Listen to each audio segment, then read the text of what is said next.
മാർഗത്തിലൊളിയേകും സത്യവചനവുമായി പ്രഭാതവന്ദനം, പ്രഭാതവന്ദനം. കഴിഞ്ഞ നാളുകളിൽ പിശാച് പോരാടി പിറകോട്ട് പിടിക്കുന്ന ഒരു അനുഭവത്തിലായിരുന്നു.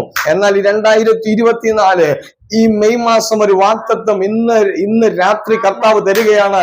നിങ്ങളുടെ മേലൊരു വാഗ്ദത്തം, നിങ്ങളുടെ മേലൊരു ഗ്ലോറി ഇറങ്ങാൻ പോകുന്നു. ഈ ഗ്ലോറി നിങ്ങളുടെ മേൽ ഇറങ്ങാൻ പോകുന്നു. ഈ ഗ്ലോറി ഇറങ്ങി കഴിയുമ്പോൾ നോ ടേണിംഗ് ബാക്ക്, മുന്നോട്ടെന്നല്ലാതെ പിറകോട്ടെന്നൊരു സംഗതി വരികയില്ല. യേശുവിന്റെ നാമത്തിൽ. ഇത് നല്ലവണ്ണം കർത്താവിന് അറിയാം. പൗലോസിനോട് ഞാൻ നിനക്ക് വീടോ ധനമോ നിനക്ക് നഷ്ടപ്പെട്ടതിന്റെ 100 മടങ്ങോ തരാമെന്നൊന്നും കർത്താവ് പൗലോസിനോട് പറഞ്ഞില്ല. പക്ഷെ പത്രോസിനോട് കർത്താവ് പറഞ്ഞു, ഇവിടെ നഷ്ടപ്പെട്ടതിന്റെ, നിനക്ക് വീട് നഷ്ടപ്പെട്ടോ? പത്രോസ് ചോദിക്കുക, കർത്താവേ ഞങ്ങൾക്ക് ഇതെല്ലാം നഷ്ടപ്പെട്ടു, ഞങ്ങൾക്ക് എന്ത് കിട്ടും? അല്ലേ? പൗലോസ് ഇതൊന്നും ചോദിച്ചില്ല. പൗലോസ് വെച്ച കാര്യം, നീ ആരാകുന്നു കർത്താവേ? പൗലോസിന്റെ മേൽ മഹത്വം ഇറങ്ങിയപ്പോൾ പൗലോസ് ഒരു ചോദ്യം, നീ ആരാകുന്നു കർത്താവേ? അത്ര അറിഞ്ഞാൽ മതി, പിന്നെ ഒരു ചോദ്യമില്ല. പക്ഷെ പത്രോസ് ചോദിക്കുക, ഞങ്ങൾ ഇതെല്ലാം വിട്ട് നിന്റെ കൂടെ വന്നില്ലേ? നീ ഒറ്റ വിളി വിളിച്ചപ്പോ തന്നെ എന്റെ അപ്പനെയും വലയും മീൻപിടുത്ത പരിപാടിയെല്ലാം വിട്ടിട്ട് ഞങ്ങൾ നിന്റെ പുറകെ, ഞങ്ങൾക്ക് എന്ത്?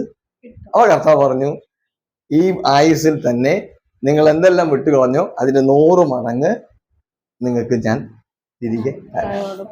പത്രോസിനോടാണ് ഇങ്ങനെ പറയുന്നതെങ്കിൽ, മോനെ പത്രോസ്, നീ എല്ലാം വിട്ടുകളഞ്ഞിട്ടല്ലേ വന്നത്, ഇനി നീ കഷ്ടപ്പെടാൻ പോകുന്നത് ഞാൻ നിനക്ക് കാണിച്ചു തരാം എന്ന് പത്രോസിനോട് പറഞ്ഞിരുന്നെങ്കിൽ പത്രോസ് ആ വഴിക്ക് പോയി കടലിൽ ചാടിയേ.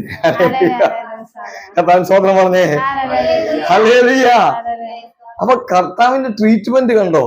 ആർക്ക് എങ്ങനെ കൊടുക്കണം അത് അറിഞ്ഞു കൊടുക്കുക.